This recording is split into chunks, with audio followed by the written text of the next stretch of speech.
सभी को नमस्कार, राम राम, जय माता दी। आज मैं आपसे बात करूंगा संतान को लेकर के। मैं आज आपको बताऊंगा कि किन कारणों से, किन ग्रह स्थितियों से आपको संतान प्राप्ति में समस्या आती है। सबसे पहले मैं आपको ये बताना चाहूंगा, आज बहुत लोगों की यह समस्या बन चुकी है। लोगों को संतान संबंधी समस्याएं आ रही हैं। सबसे पहले मैं आपको बताऊंगा कि किन ग्रहों से, किन ग्रह स्थितियों से संतान संबंधी समस्याएं हमें प्राप्त होती हैं ये, और उसके बाद मैं आपको बताऊंगा किन ग्रह स्थितियों से संतान की प्राप्ति हमें होती है, और फिर बाद में बताऊंगा इनके कुछ उपाय। सबसे पहले मैं बात कर रहा हूं आपसे किन ग्रहों की स्थितियों से संतान प्राप्ति में हमें समस्या प्राप्त हो रही है। तो सबसे पहले मैं आपको बता दूं, जातक की जन्म कुंडली में लग्न और पंचम स्थान संतान का मुख्य कारक है। अगर आपका लग्नेश अच्छा है तो आपकी आने वाली पीढ़ी होनी है, ये निश्चित है। यहां से हमको पता चलता है कि हमें संतान अवश्य ही प्राप्त होती है। अगर लग्नेश ही ठीक नहीं है तो ये बात तय हो जाती है कि आपकी आने वाली पीढ़ी आपको समस्या, उससे संबंधित आपको समस्या प्राप्त होने वाली है। और पंचम स्थान की मैं बात करूं तो यह तो संतान का भाव ही है।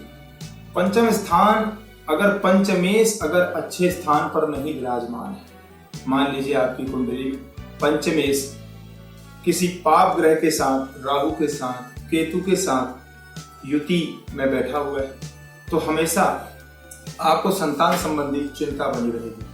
आपका पंचमेश अगर छठे स्थान में आ गया तो अगर संतान अगर आपको हो भी गई तो संतान जन्म से ही बीमार होगी, अधिकतर उसके समय बीमारी से ही निकलेंगे, और आपका धन अपने पुत्र की बीमारी पर खर्च होगा। आठवें स्थान में अगर संतान का मालिक आपका पंचमेश आ गया, उससे भी इसी से संबंधित समस्याएं हैं।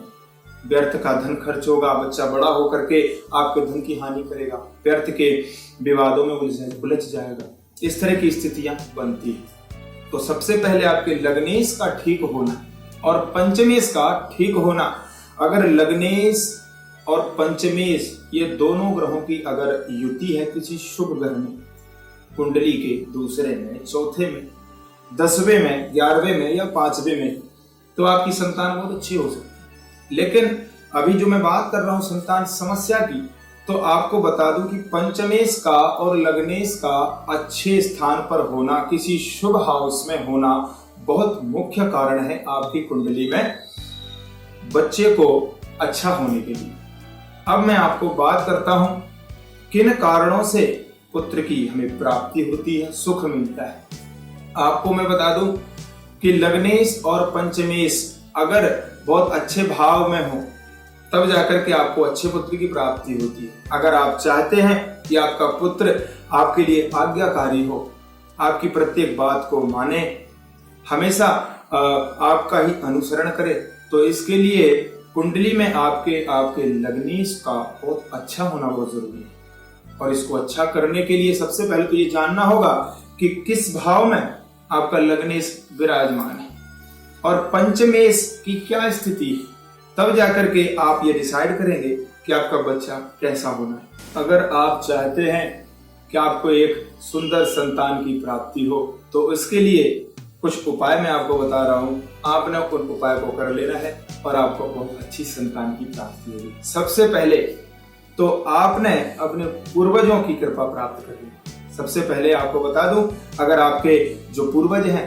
पिता दादा के ऊपर जो इस संसार सागर में नहीं है, तो उनके चित्र को अपने घर की साउथ की दीवार पर उसको लगाएं, और प्रत्येक दिन अगर ना हो सके तो प्रत्येक रविवार को अवश्य उनको प्रणाम करें।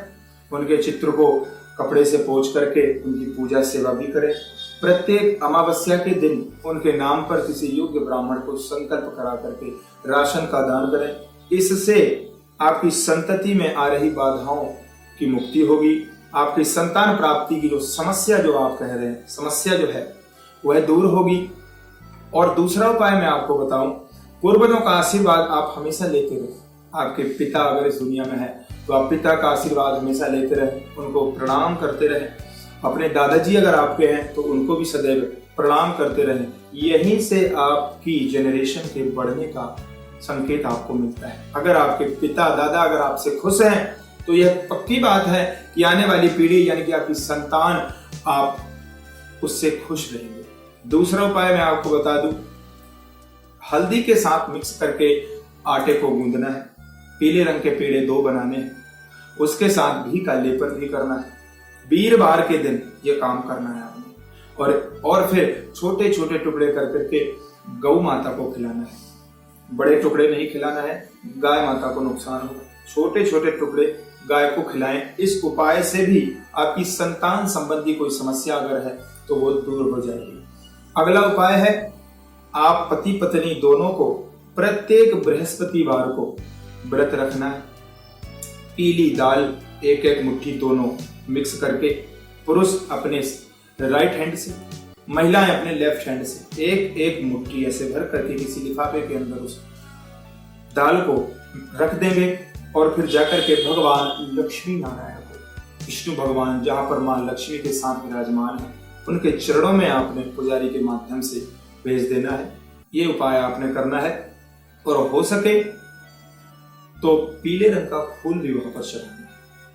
अगला उपाय आपको बता दूं, नक्षत्र पूर्वा फाल्गुनी नक्षत्र का आपने किसी ज्योतिषी से पता करना है पहले, और उस नक्षत्र के दिन आपने आम की जड़ को लेकर के अपने घर आना है और दूध के साथ उस जड़ को पीस करके और लगभग 1 गिलास दूध में उसको मिक्स कर लेना है और उसको आपने सेवन करना है।